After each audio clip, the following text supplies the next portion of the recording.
The city never slept. Its streets pulsed with life like a heartbeat too fast to follow. Horns blared, engines roared, and the neon lights painted the sidewalks in flickering patterns of gold and red. Every corner held a story, some of struggle, some of hope, and some of quiet despair. The city was a jungle of concrete and chaos, and those who walked its streets knew that only patience and wit could keep them alive. Voices rose from every corner. Street vendors shouted, their words slicing through the noise like sharp knives. "Fresh oranges! Sweet mangoes!" one called, tossing a piece of fruit into the air to catch a passerby's attention. "Hot buns! 5 shillings only!" cried another, his voice carrying a rhythm that matched the pounding of tired feet on cracked pavements. Each call was not just a sale, it was survival, a plea to be seen and to be remembered in a city that often ignored the weak. Above it all, skyscrapers towered like giants over the slums. Glass and steel gleamed in the sun, while below, children darted between cars, women balanced baskets on their heads, and men carried bundles of goods on their backs. The city was split in two, the wealthy in tinted SUVs, gliding past without ever noticing the small worn faces that hustled on the sidewalks, the poor moving with desperate energy, seeking opportunity in the narrow spaces left behind by those above. It was a world of contrasts, where fortunes were built and lost within the same heartbeat. Every breath was a struggle. Each morning, the sun rose over the city like a judge peering over a court of hard labor and silent endurance. Survival demanded resilience. Every coin mattered, every choice carried consequence. The city's rhythm was harsh, relentless, but within it were hidden doors of opportunity, moments when luck or effort could shift a life. Those who walked carefully, eyes sharp and heart steady, discovered openings amidst the chaos, paths built on sweat, hope, and quiet courage. Among those paths, a young woman named Amelie stepped cautiously off the bus, her small bag clutched tightly to her chest. Her eyes carried both dreams and wounds, reflecting a journey that had tested her courage long before she arrived here. She came from a distant town, a place quieter and simpler, carrying with her the hope of a better life and the scars of a world that often turned its back. She walked with determination, each step a statement. She would not be broken, no matter what the city demanded. By dawn, she sold fruit at the bustling market, her voice calm but clear as she called out to passers-by. By dusk, she cleaned office buildings, scrubbing floors and polishing windows, her hands raw but steady. Her life was a storm of labor and exhaustion, yet within it, her spirit remained unshaken. Amelie's strength was quiet but undeniable, like a river that carves a canyon not by force, but by persistence. Patience guided her every action, kindness shaped her response to cruelty, and moral clarity lit her path. Even when faced with rude customers or impatient strangers, she held herself with dignity. She dreamed not of wealth, but of peace, a home that offered safety, respect from others, and the ability to live without fear. Her vision of the future was simple, yet powerful, a life built on honesty, courage, and the steady pursuit of stability. Amelie moved through the city with awareness, scanning every street and market stall for opportunities. Every interaction, every choice was measured. She understood that in this urban jungle, survival was not just about money, it was about heart, patience, and the ability to see the doors that opened when others only saw walls. And with each day she endured, she carried within her the hope that even the harshest city could one day become a place where dreams took root. Timo walked into the small apartment he called his own, chest puffed with pride, voice loud as a drum. He was a man shaped by ego, loud, proud, yet hollow inside. Every step he took echoed with the arrogance of someone who measured himself not by effort, but by the illusion of power. He surveyed the apartment with a smug eye. The furniture was modest, but in his mind, it gleamed like a palace. "Everything here is mine," he muttered to himself, as if ownership could fill the emptiness within. He sat on the worn sofa, legs stretched, imagining the admiration of others. Status was his currency, and he spent it freely, though he contributed nothing to earn it. "People need to see me like I see myself," he said, laughing at a joke only he understood. Outside, the city hustled and labored, but inside, he created a kingdom of pretense, where love and loyalty were measured by what others could give him. Amelie entered quietly, her hands calloused from another long day of labor. She placed her small bag down and offered him the food money she had saved. "Here, Timo," she said softly. But he only smirked. "Is that all?" he scoffed. "You work yourself to the bone for scraps, And you still look so tired." He counted the bills in his hand, throwing a coin on the table. "This is what your labor earns." Pathetic. To him, love had become a transaction, and her sacrifices were mere entertainment. She lowered her eyes, swallowing her pride. She had grown used to this performance, the belittling, the mocking, but her heart bore the silent pain of giving more than she received. Timo's greed and desire for status overshadowed any notion of partnership, replacing it with entitlement. He relied on her, yet despised the effort she put in to sustain them both. She was the river, endlessly giving, while he was the stone, unmoved and cold. Days passed, and Amelie carried the weight of their shared life on her tired shoulders.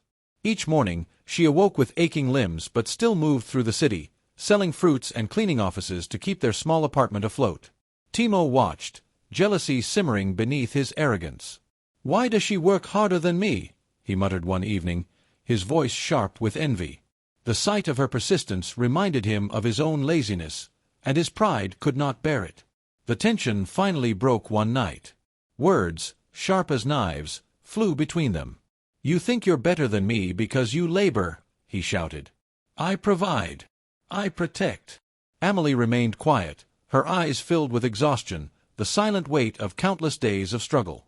"You call this providing?" she finally whispered, voice trembling. "I feed, I pay, I work. You only take." Their anger clashed like storms, pride against endurance, until the room itself seemed to vibrate with their conflict. In a fit of rage, Timo grabbed her bag. He tossed her few belongings inside with carelessness, forgetting entirely the hands that had kept him fed, clothed, and sheltered. The very woman who had supported him now became the target of his fury. "Pack your things," he barked. "Maybe the street will teach you some sense." He picked up a crumpled $50 note, the only money he grudgingly returned, and threw it toward her. "This is what you're worth," he spat. The note landed at her feet like a fallen leaf, an insult to her dignity, a symbol of his contempt. Amelie bent to retrieve the bill, but she felt the weight of humiliation heavier than any sum of money. The city lights spilled across the streets outside, bright and indifferent, reflecting the tears she tried to hold back.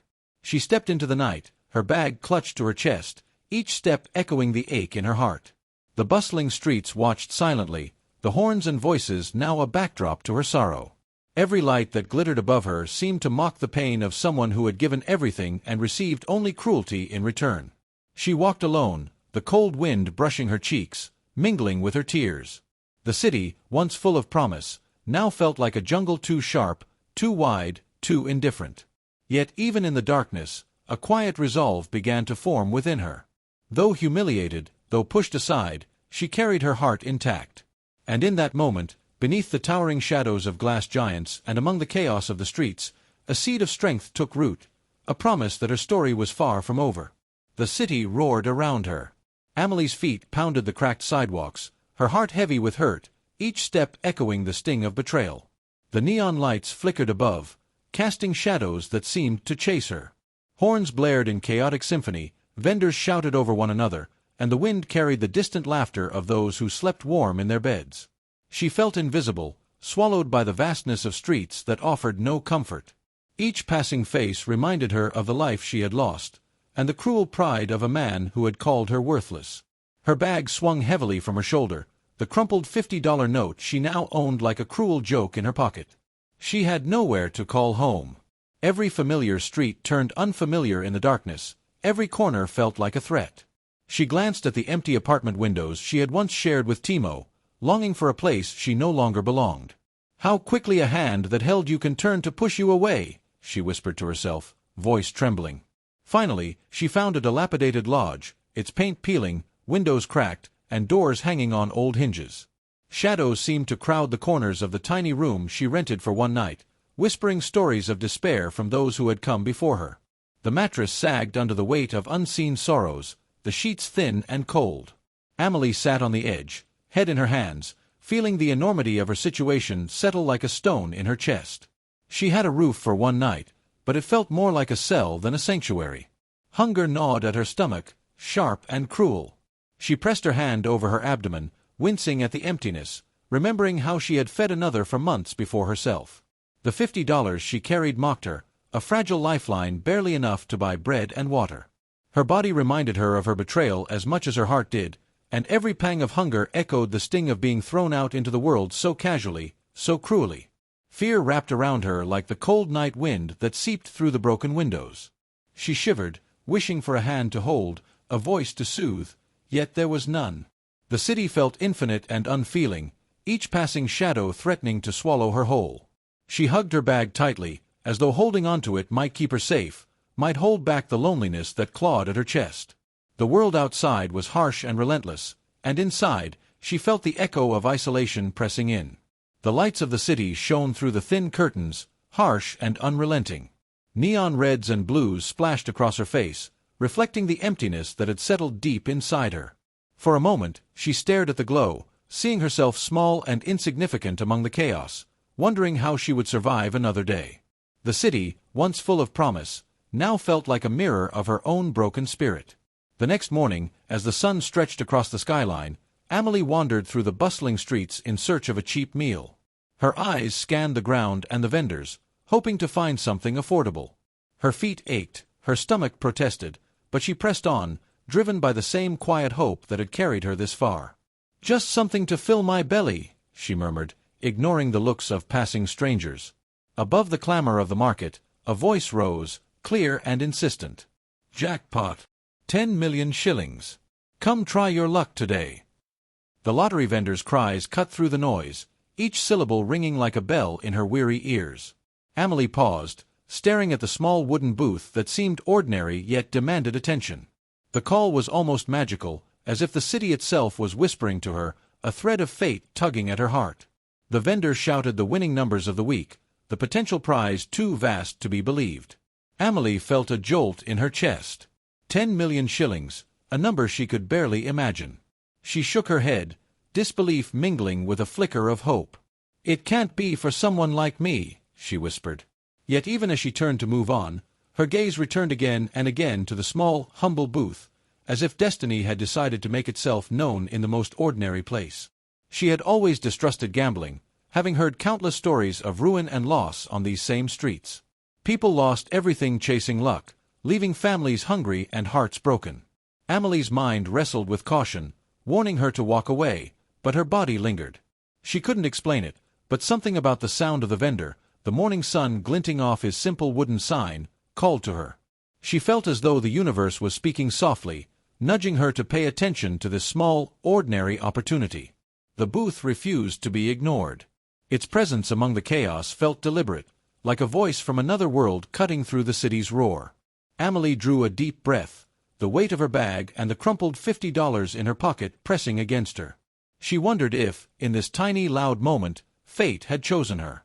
Perhaps the city had hidden a door in the midst of struggle, a glimmer of hope waiting for those brave enough to notice it.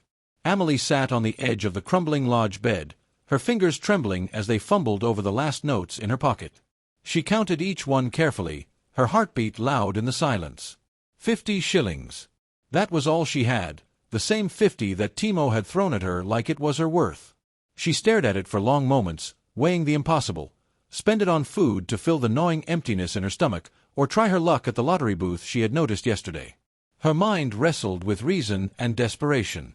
"This is madness," she whispered, her voice quivering. "But maybe it is the only way." Her eyes lifted to the window, where the city below pulsed with life, indifferent to her pain. She took a deep breath, hands shaking as though the wind itself carried her fear. Slowly, she folded the notes and held them close. Silent prayers escaped her lips, whispered to forces she had never known she could call upon. The steps to the lottery booth felt longer than the miles she had walked the night before. Her palms were clammy, and her heart thudded violently as she handed over her single precious ticket. The vendor smiled, unaware of the storm of hope and fear contained in her quiet gesture.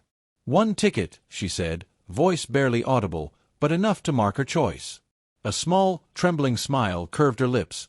Perhaps this was a beginning, or a moment chosen by the city itself.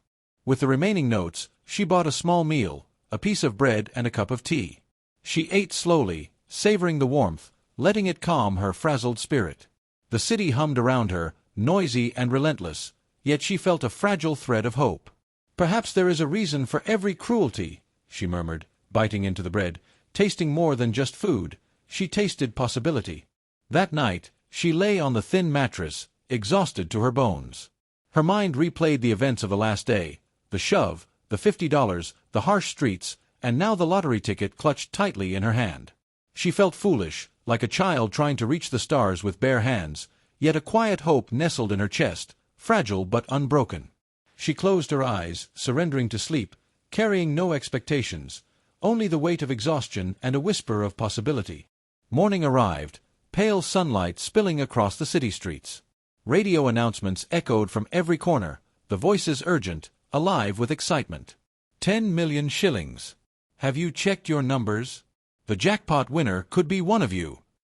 Amelie stirred in the tiny room, groggy, unready for yet another disappointment. She reached for her ticket, half expecting the familiar sting of failure. She unfolded it casually, almost nonchalantly, scanning the numbers with tired eyes. One by one, the numbers matched the ones announced on the radio. Her chest tightened, and the room seemed to tilt. No, no, it can't be. Her voice was a whisper, almost swallowed by the morning sun. Knees trembling, she sank onto the mattress, disbelief battling the first flickers of joy. Every number aligned, every chance fulfilled. A rush of fear blended with euphoria as she clutched the ticket to her chest. I won. Her voice broke, barely audible. She hid it carefully in the folds of her thin blanket, heart hammering. The world outside seemed to pause for a moment, the city noises dimmed in her ears.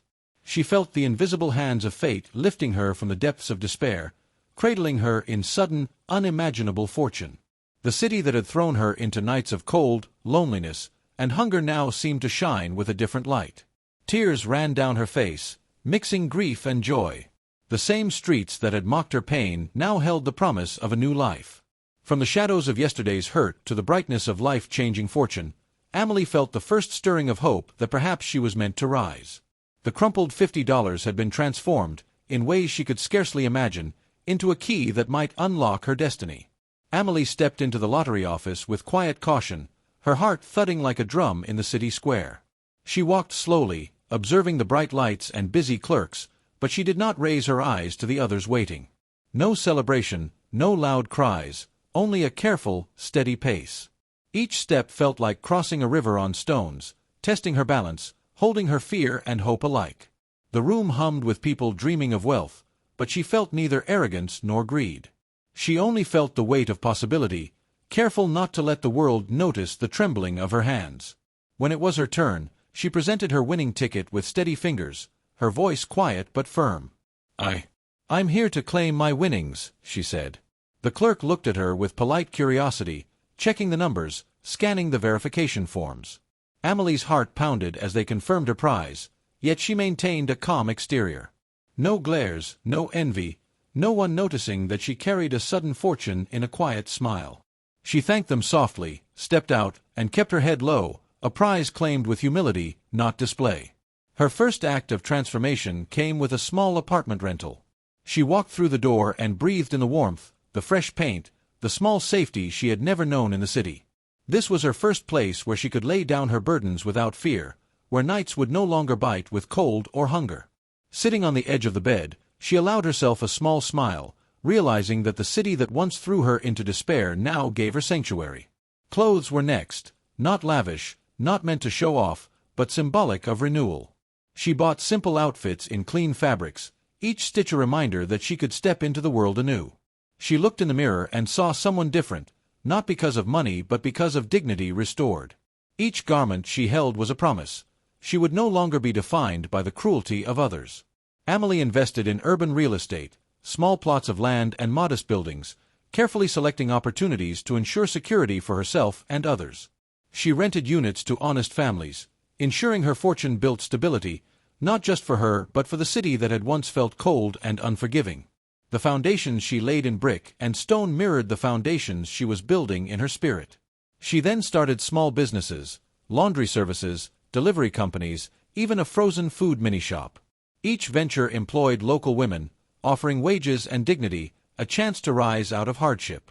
She watched as their lives improved, and in turn, her own spirit soared. Money alone could not heal the wounds of the past, but creating opportunities for others stitched hope into her days. Amelie felt her transformation deep within. The girl who once carried a bag and a crumpled $50, deemed worthless in someone else's eyes, now walked with quiet authority. She no longer sought approval from the man who scorned her. Her value was self-defined, radiant, and unshakable. Each morning brought a sense of power grounded in kindness, patience, and wisdom, the virtues that Timo could never have bought or taken. Her life became a beacon for struggling women across the city. Stories traveled on whispers and market gossip. Women told of a young woman who turned despair into hope, a life of hardship into opportunity. They sought her advice, her mentorship, and her example. Amelie did not boast. She only shared her lessons gently, a living story of resilience and quiet triumph. The news of her rise spread like fire across the city, igniting curiosity and admiration. Newspapers ran headlines, radios repeated her story, and city dwellers spoke her name with reverence. Social media buzzed as posts celebrated her as a woman who had defied fate itself. Images of her walking through markets, smiling at the people she helped, went viral. Journalists called her the star born from struggle, a title she accepted with humble gratitude. She did not flaunt her riches but let her actions speak, the jobs created, the businesses nurtured, the lives uplifted. Even as cameras followed her, she remained grounded, her humility radiating louder than any fame. The city now saw her not just as wealthy but as remarkably resilient. Her name became synonymous with hope, perseverance, and dignity. People watched as she walked through the bustling streets, calm and assured, proof that the trials of yesterday could be transformed into the blessings of today. And in every glance, every whisper, the city recognized the truth. Strength built from struggle shines brighter than gold. Timo sat in his cramped apartment, the hum of the city leaking through cracked windows. He turned on the television, only to see her face everywhere.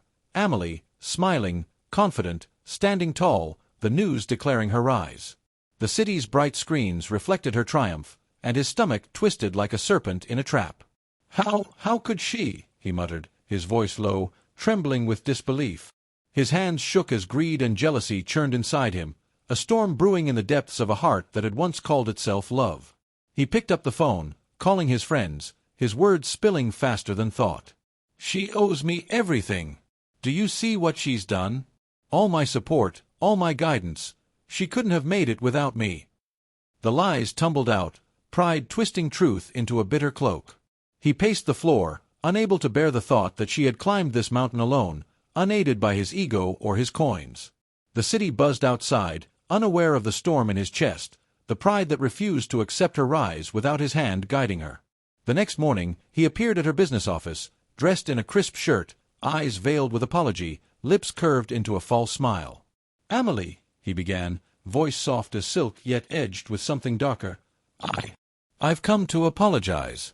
I never meant to hurt you." She looked at him without a flicker of recognition, calm but wary. His apology was a mask, a thin veil over the malice that still lingered beneath. He leaned closer, voice dropping to a conspiratorial whisper. "You know I built your confidence, Amelie. You wouldn't be standing here without me, without my guidance, my love, my sacrifices." His words dripped with manipulation, as if her hard-won victories were nothing without his shadow behind them. Amelie listened, silent, her lips pressed into a line. Every humiliation he had ever inflicted, the cold night he threw her out, the crumpled $50 insult, flashed in her mind. Her silence was louder than any reply. It carried the weight of years spent surviving, of dignity preserved. His smile faltered, replaced by tension as she remained unmoved. Rejection, bitter and absolute, twisted his anger into a blade. Outside the office, words turned into weapons.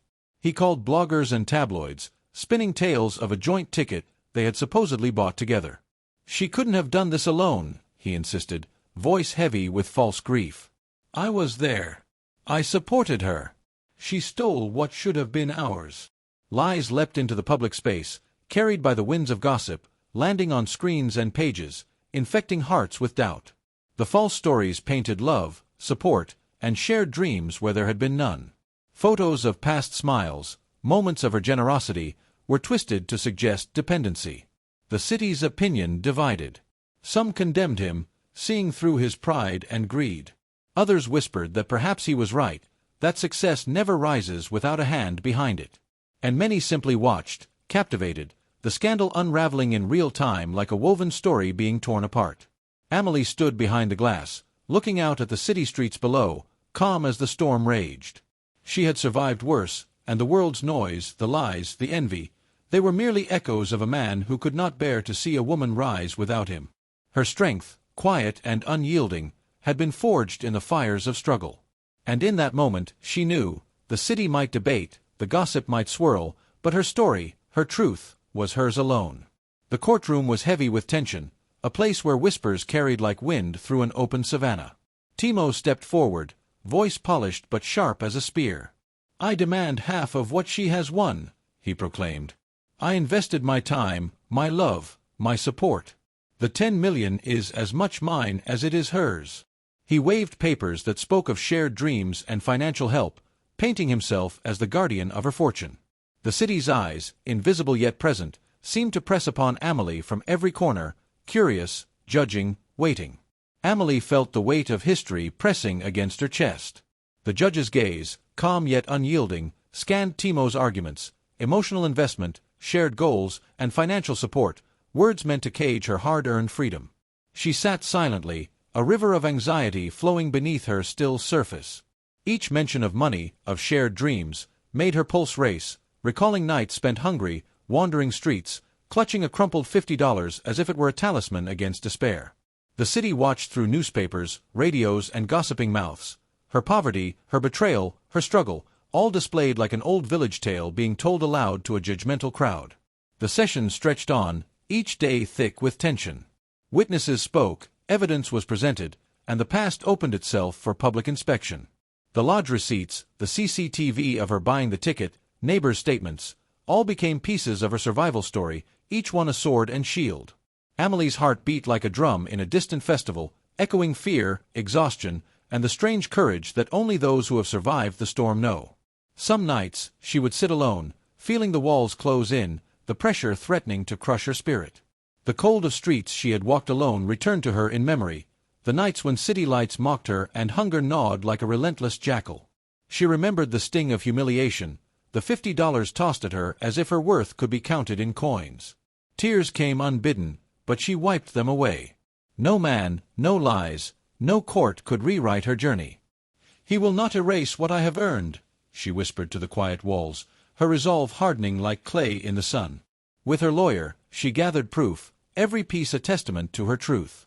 CCTV footage of her purchasing the ticket, receipts from the lodge, neighbors who had seen her toil, they became her shield. Each document was a drumbeat of justice, echoing through the city that watched, breath held.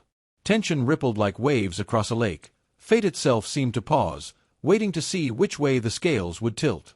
Finally, the judge rose, a figure of calm authority, eyes sharp with wisdom. Evidence was reviewed meticulously, arguments weighed with care. The courtroom held its collective breath as the verdict was spoken. "Timo," the judge declared, voice firm as the ancient baobab, "your claims are false. You sought gain through lies and manipulation. Justice shall not bow to pride or greed." The words struck him like thunder. His face reddened, his ego crumbling in the gaze of the city. Public embarrassment washed over him, a river of consequences from which there was no escape. Amelie exhaled deeply, the tension draining from her shoulders. Justice had been served, the betrayal punished. She felt a surge of triumph, not in wealth alone, but in truth and dignity reclaimed. The city, ever watchful, saw the balance restored. Fate had rewarded the pure of heart, those who persevered without yielding to despair or deceit. Amelie's journey, once filled with pain, had reached a pinnacle not of fortune alone, but of integrity, resilience, and moral victory. She rose, a woman shaped by trials yet unbroken, a beacon of hope in a world that too often confuses wealth with worth. Amelie stood at the entrance of her newly established community center, sunlight dancing across the polished floors and walls adorned with vibrant murals of hope. Her businesses, once mere survival tools, had grown into pillars for the struggling women of the city. Each shop, each office, was a beacon of opportunity, proof that wealth could be more than a private treasure, it could be a river flowing through the lives of many. Women came, timid at first, clutching their small loans, their dreams fragile like clay. She greeted them with a smile that carried both compassion and quiet strength. "Do not be afraid," she said gently to one young woman holding a bundle of vegetables. "The money is not just coins. It is the first step toward your own story. Plant it well, water it with courage, and it will grow beyond what you imagine." Others nodded, inspired, as they shared their fears and hopes. Mentorship programs began to flourish. She taught not only trade but resilience, integrity, and wisdom passed down like the stories of old. Jobs were created, skills were honed, and each woman leaving her doors carried a piece of renewed dignity. Amelie's own joy came not from what she had gained but from the lives she lifted, each success echoing like a drumbeat across the city. One bright afternoon, as the market buzzed with life, the calls of vendors rising and the laughter of children weaving through stalls, Amelie caught a glimpse of a familiar figure. Timo stood across the busy street, shoulders slumped, clothes worn, eyes heavy with fatigue. Life had carved him down to humility, and he looked every inch the man broken by his own choices. For a fleeting moment, their eyes met. She felt no anger, no bitterness, only a deep, serene peace that had been absent in the days of betrayal. "I have no words for you," she said softly, though he could barely meet her gaze. "My story is mine now." She turned, walking gracefully through the crowded market, her heart unchained, her steps light. The city seemed to acknowledge her freedom, the sun warming her back as she moved forward, leaving behind shadows of the past. In that moment, she embodied a truth older than any building or street. Dignity could never be taken, it could only be embraced. As Amelie continued her work, guiding women to small victories, the moral of her journey became evident. The city revealed hearts as clearly as the morning sun illuminates the marketplace. Some chased money, some chased dignity. Betrayal, she had learned, carried consequences, often in ways that patience and honesty could predict. Fate, impartial and wise, favored the pure of heart rather than the proud, and those who cast others aside might return begging, humbled by the harsh lessons life teaches. True value was not measured in the fleeting approval of men or society, but in the strength one carried, the resilience that could turn $50 and heartbreak into opportunity and purpose. Amelie's life now was a testament to these truths. Every business she nurtured, every woman she empowered, every life she touched became a living story, echoing the wisdom of generations. She had risen, not merely to wealth, but to a place where her heart, her integrity, and her courage shone brighter than any jackpot, guiding others like the eternal stars that watch over her city. Amelie stood on the balcony of her new apartment, the city sprawled beneath her like a living, breathing tapestry. Lights flickered in buildings, street vendors called to passers-by, and car horns blended with laughter and footsteps, a symphony of life that never truly rested. She watched the rivers of people moving below, each carrying their own burdens, dreams, and secrets. In the distance, neon signs reflected in the river that cut through the city, a silver thread connecting every story, every struggle. The chaos no longer overwhelmed her, it seemed to pulse with rhythm, like the beating heart of a city that had once seemed too vast, too cruel. Her hands rested lightly on the railing as memories came unbidden, the cold nights sleeping on cracked pavements, the shame of that crumpled $50 note, the lonely dawns when hope felt like a fragile ember. But now, every pain had been transmuted into purpose. Every humiliation had carved her strength. That same $50, tossed in contempt, had become the seed of her destiny. A gentle wind carried the scents of the market, spices, fresh fruit, roasting maize, and Amelie inhaled deeply, feeling the city's pulse resonate with her own. She spoke softly to herself, a whisper carried into the night. The city rewards those who rise with a clean heart and an unbroken spirit. Those who walk with courage, kindness, and truth find the doors that others cannot even see. I have walked, stumbled, and fallen, but I am still here. I am still standing. And I will continue to rise, not just for me, but for all who dare to hope. Her eyes gleamed in the golden light, reflecting both the city's brilliance and the fire within her. In that moment, she was not just a woman who had won a fortune. She was a symbol, proof that resilience and integrity could turn even the smallest coin, the harshest betrayal, and the deepest sorrow into a life of purpose, dignity, and light. The city roared and hummed below, yet Amelie felt calm, sovereign in her own story. Above the noise, above the fear, she had become a living testament to the timeless lessons of her people. Pain can be transformed, humiliation can be transcended, and destiny favors those whose hearts remain unshaken.